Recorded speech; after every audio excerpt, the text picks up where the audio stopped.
নমস্কার সবাইকে। আমার নাম হলো প্রেয়াংশী দে। আজকে আমি কবিগুরু রবীন্দ্রনাথ ঠাকুরের লিখিত কবিতা পুতুল ভাঙ্গা আবৃত্তি করব।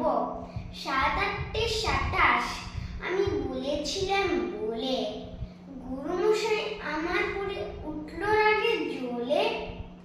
মাগো তুমি 5 পয়সায় এবার রথের দিনে সেই যে রঙিন পুতুলখানি আপনি দিলে কিনে। খাতার নিচে ছিল ঢাকা, দেখালে ছেলে। গুরুমশাই রেগে মেগে ভেঙে দিলেন ফেলে। বললেন তোর দিন রাত্রির কেবল যত খেলা, একটুও তো মন বসে না পড়াশোনার বেলা। মাগো আমি জানাই কাকে অতি গুরু আছে, আমি যদি নালিশ করি একখানি তার কাছে।